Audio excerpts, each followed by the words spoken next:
Assalamualaikum warahmatullahi wabarakatuh.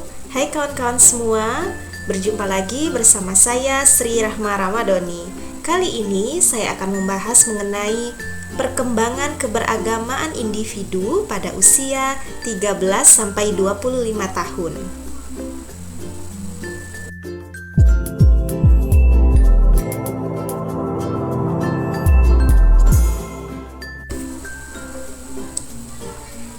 Baiklah, remaja disebut juga adolescence, kata bendanya dari adolescensia yang berarti remaja atau yang berarti tumbuh menjadi dewasa.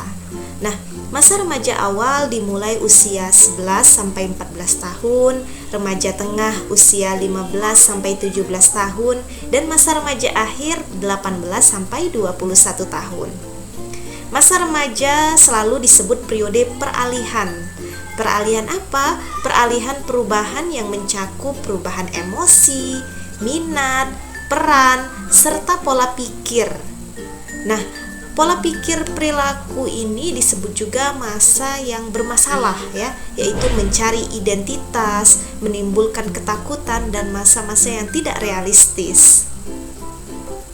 Baiklah, selanjutnya perkembangan jiwa agama pada remaja ditandai dengan beberapa faktor, yaitu faktor perkembangan rohani dan jasmaninya. Perkembangan itu antara lain menurut Starbuck adalah yang pertama pertumbuhan pikiran dan mental. Maksudnya di sini yaitu ide dan dasar keyakinan beragama yang didapatnya ketika masa kanak-kanak tidak begitu menarik baginya. Nah, sifat kritis pada masa remaja ini mulai timbul. Selain juga masalah agama, masalah tentang ekonomi, budaya, sosial, dan norma-norma kehidupan lainnya. Sehingga remaja di sini lebih banyak bertanya mengenai masalah-masalah yang terjadi di lingkungannya. Contohnya saja, kawan-kawan sekarang berada pada usia berapa kalau mahasiswa semester 4 S1. Nah, di sini masuk pada tahap remaja akhir, di mana kawan-kawan merasa ingin tahu, dorongan ingin tahunya itu lebih kuat ya, lebih berpikir secara kritis tentang perkembangan yang ada, baik itu perkembangan agama, sosial, budaya, ekonomi. Nah, inilah contoh dari pertumbuhan pikiran serta mental kawan-kawan untuk mengetahui serta mengikuti ajaran yang benar. Kawan-kawan mulai memikirkan apakah yang diajarkan seorang guru itu benar. Nah, kawan-kawan mulai memikir. Kemudian berbeda ya dari masa anak-anak, yang dimana masa anak-anak itu pastinya masa yang meniru, mengikuti saja. Selanjutnya kedua, yaitu perkembangan perasaan. Jadi berbagai perasaan itu telah berkembang pada saat remaja. Jadi kehidupan yang religius akan mendorong dirinya pula kepada kehidupan yang religius pula. Sebaliknya, bagi remaja yang memang notabene kurang mendapatkan pendidikan tentang keagamaannya, sehingga kehidupannya itu menjadi lebih condong kepada dorongan seksual, begitu.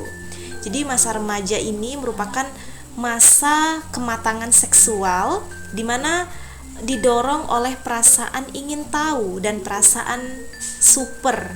Jadi remaja lebih mudah terperosok ke arah yang lebih ke tindakan seksual yang negatif jika memang remaja tersebut tidak memiliki kematangan pada pendidikan keagamaan atau pengetahuannya kepada keagamaan itu. Selanjutnya, pertimbangan sosial. Corak keagamaan pada remaja juga ditandai oleh pertimbangan sosial. Dalam kehidupan keagamaan, mereka timbul konflik antara pertimbangan moral dan material. Remaja sangat bingung untuk menentukan pilihan tersebut karena kehidupan di dunia lebih dipentingkan pada kepentingan materi.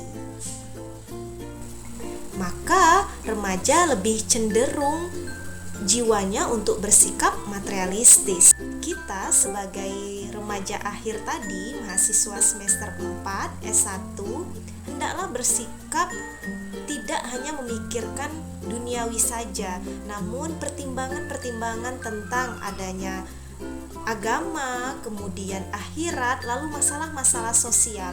Itulah ciri dari jiwa keagamaan remaja, yaitu pertimbangan sosial.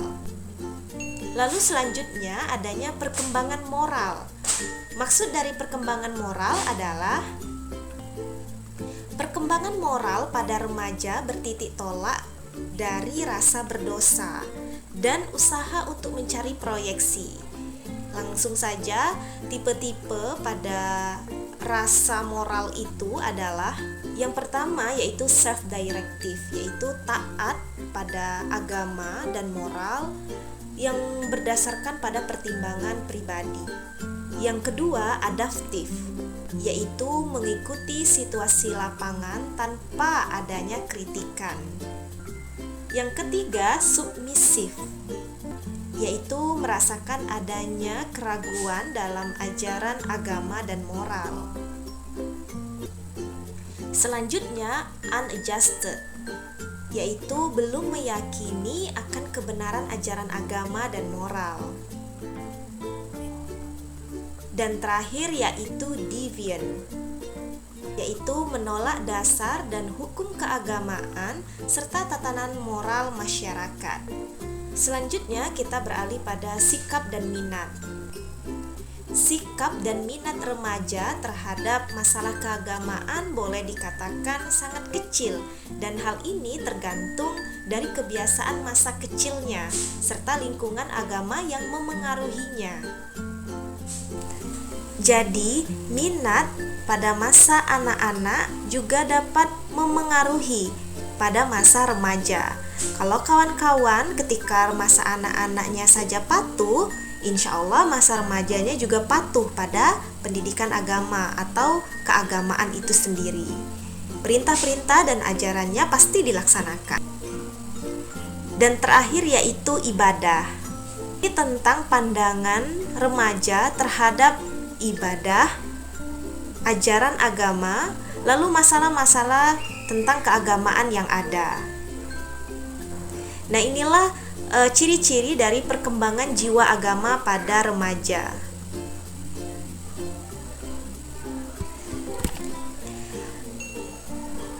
Baiklah, saya rasa cukup mengenai pembahasan kita hari ini. Semoga bermanfaat bagi kita semua. Saya akhiri. Wassalamualaikum warahmatullahi wabarakatuh.